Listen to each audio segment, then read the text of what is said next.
Hello, my favorite student, and welcome back to my YouTube channel, English with Speaker.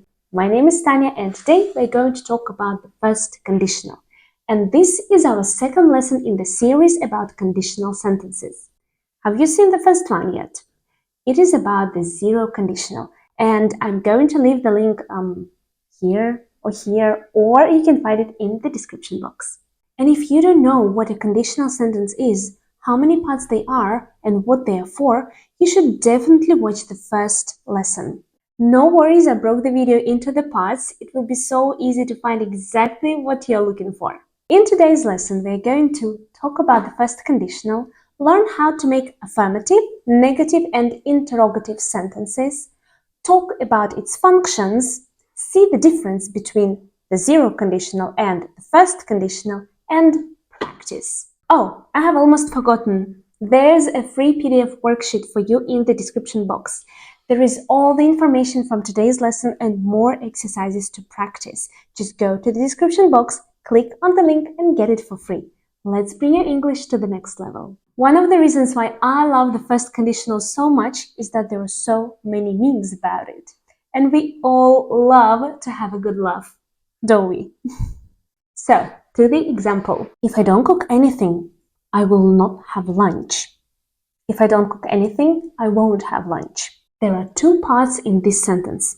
Let's have a look at them. The first part is if I don't cook. This is our conditional clause, our if clause, our situation, and to be more exact, our possible future situation. Why possible? Because there's the chance that I may cook something. And also, I may not cook anything. Why future? I know this part might be confusing because in the first part we see don't cook, which is present simple. But there's a condition, there's an if, and there are some other alternatives to if that we are going to discuss in a minute. And after if, we need to use present simple if there's a condition. Now on to the second part. I will not have lunch. This is our main clause. This is our result. And in this case, to be more exact, this is the result of our possible situation in the future. And you should remember that in the first conditional, this possible situation in the future is real. Let's focus on the grammar part more. If you don't cook anything, as you already know, we use present simple here. That means that we need a subject and the verb in the first form. I cook. If I cook. If we want to make this part negative, we follow the rules of present simple. That is, we need an auxiliary verb, do, and the particle not. I don't cook. If I don't cook. Our main clause is, I will not have lunch. In this case, if we want to make a sentence, we need a subject, a modal verb will, and an infinitive without to if we want to make an affirmative that is a positive sentence. I will have lunch. If we want to make it negative, we just add not to will. I will have lunch. I will not have lunch. I won't have lunch. Instead of will, you can use be going to. But in this case, you should remember that we change the be part. I am going to have lunch. He is going to have lunch. They are going to have lunch. And you will want to add not if you want to make a negative sentence to the be part. I'm not going to have lunch. He is not going to have lunch. They are not going to have lunch. You can also use might. I might have lunch. Might is a modal verb, same as will, so if you want to make a negative sentence, you just need to add not to might. I might not have lunch. Now, what is the difference between will, be going to, and might? Will and be going to show more certainty. They are more of definitely yes. Might shows less certainty. It's more of yes or no. 50-50. If you add a particle not to will or be going to and turn them into won't or be not going to, they mean definitely not.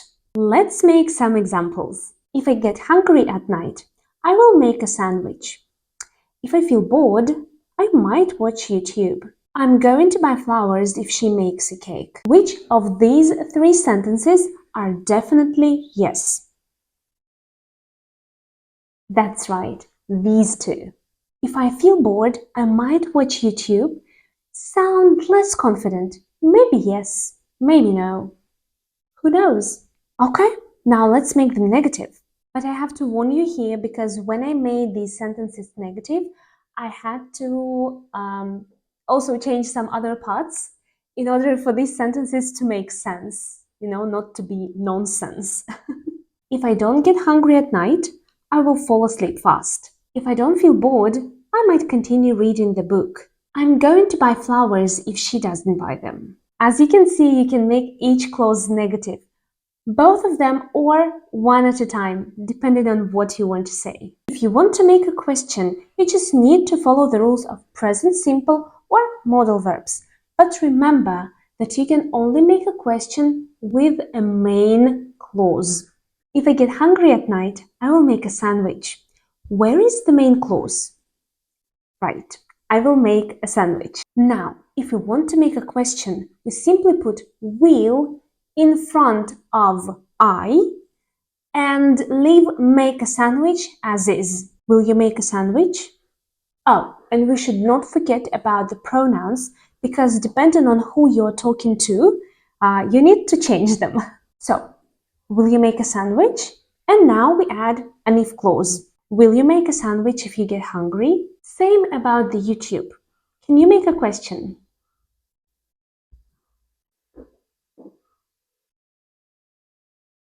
Might you watch YouTube if you feel bored? That may sound a bit odd, but grammatically that's possible. And the last one, I'm going to buy flowers if she makes a cake. In this case, we just take the be part and put it in front of the subject. And of course, we need to change it accordingly to the pronoun we are using. In this case, I'm going to use you. So, are you going to buy flowers if she makes a cake? But these are general questions or yes or no questions because the answer that you can give to them is yes or no. And of course, if you wish, you may add a comment. If we want to make a special question, we need question words. I'm sure that you know all of them, but just in case, let's remember. Who, what, where, why, when, how, and which. And you simply take yes or no or a general question and add this question word in front of this general question. Let's try. If I feel bored, I might watch YouTube. Say you're interested in this information, in YouTube. Well, YouTube is a thing, so the question word that is appropriate for this one is what. So we take what, and then we just add a general question. What might you watch? And here, of course, we're going to skip YouTube because we're making a question about it. So, what might you watch if you feel bored? Now it's your turn. Can you make a question to this sentence? If I get hungry at night, I will make a sandwich. And now be attentive that we are interested in the whole activity, make a sandwich.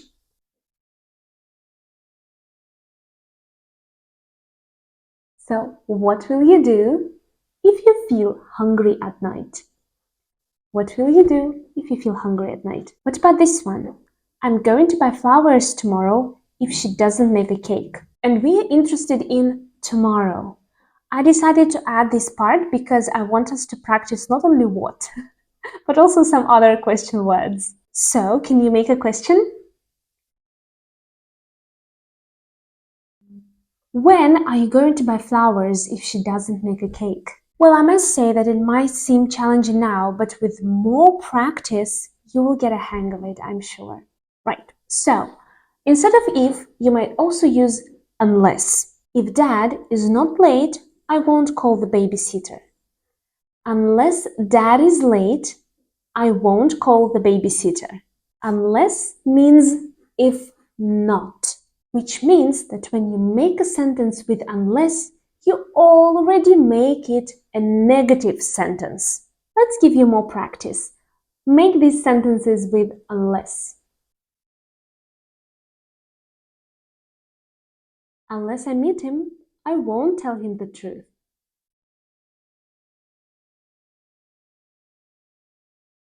Don't call me unless it's an emergency.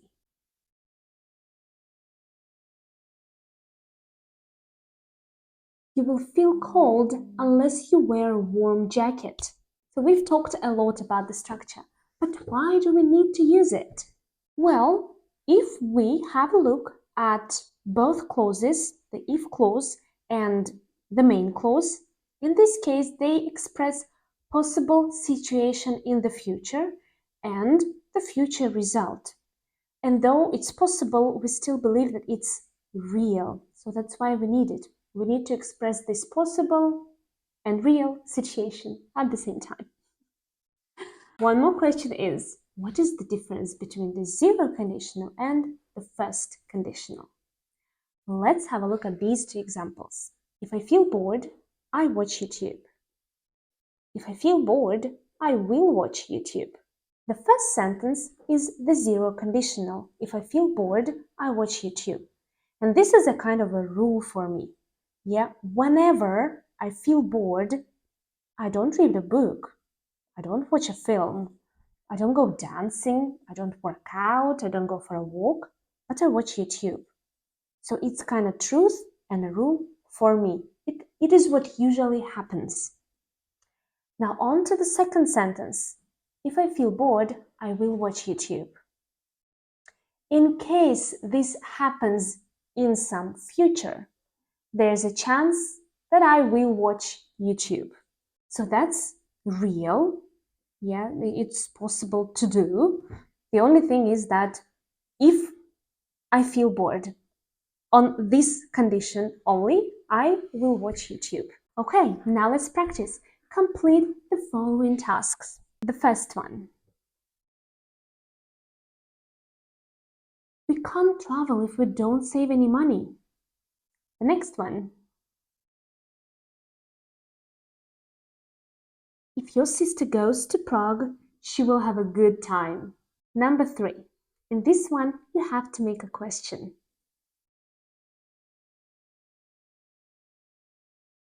What will you do if you don't get a job? Number 4. If you win this tournament, we will buy a car. And the last one, number 5. You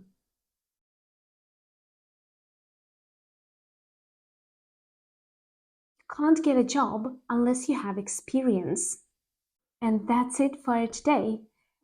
In the description box, there is your free of charge PDF worksheet. Just click on the link and get it for free. Thank you for watching this lesson. Thank you for being here with me today. I'll see you in the next one. Bye.